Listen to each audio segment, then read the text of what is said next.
Hello students, welcome to lesson 6. We are graphing linear functions and rates of change. We're just getting a little deeper in the linear functions here.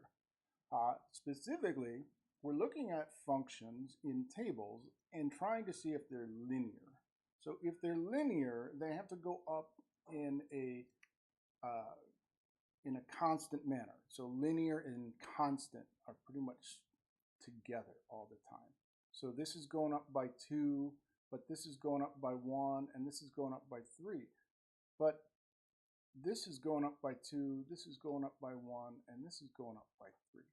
So we can't really tell because they have to be constant, going up the same amount every time. So if you especially want your x values to go up by 1s, and then you can see if there's a constant in your y values, because they'll always be the same, and that will be your slope. But uh, it's the slope is what it is, so we can use the slope formula to figure out if this is linear. So if these are x's and these are y's, slope formula is just subtracting y's on top and x's on the bottom. So I do whatever's easiest as long as I do it the same way, and I'm going to do 7 minus 5 over 4 minus 2. So 7 minus 5 over 4 minus 2. So 7 minus 5 is 2, 4 minus 2 is 2. We have a slope of 1. But because we don't know if this is linear or not, we have to check all of these points that we have. So I'm going to do this one. So I'm going to do it up here. So 8 minus 7 over 5 minus 4. 8 minus 7 is 1. 5 minus 4 is 1, has a slope of 1.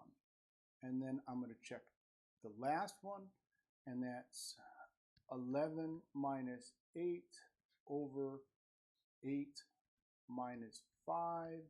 11 minus 8 is 3. 8 minus 5 is 3. We have a slope of 1.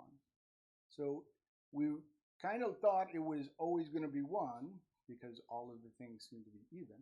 But because we found the slope between every pair of points, we can pretty much say that this is a slope of 1. All right. So now we know this is linear. It has a slope of 1 if we want to write the equation for this. Now, one thing we can do is just backtrack. So 2, 1, 0. And it's a slope of 1, so this is going to go down by 1. So 5, 4, 3. So our intercept, y equals x plus b. So our slope is 1. I don't write it because it's 1x already. And our b is 3.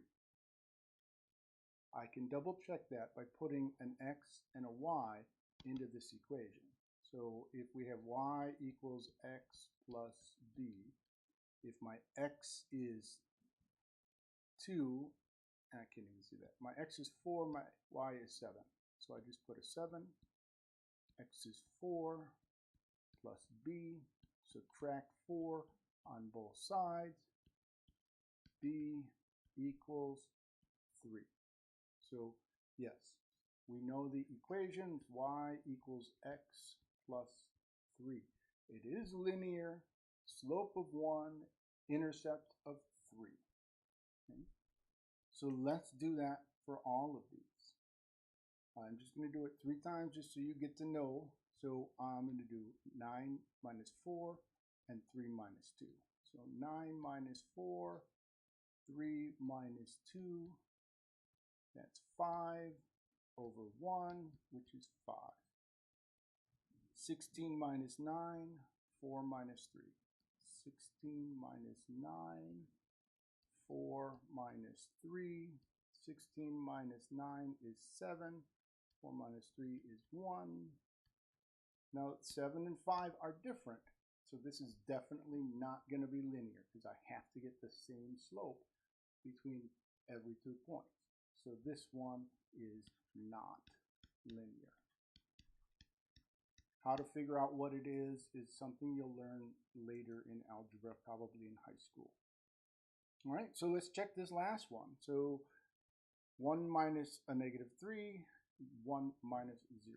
1 minus a negative 3 over 1 minus 0. That's 1 plus 3 over 1. That's 4 over 1. All right, so let's check this one. 6 minus 1 over 2 minus 1. That's 5 over 1. So this is 5, this is 4, this one is not linear. So that's it. Find the linear equation, you find the slope, and then you use the slope to find the equation. And that's all we're doing in this lesson.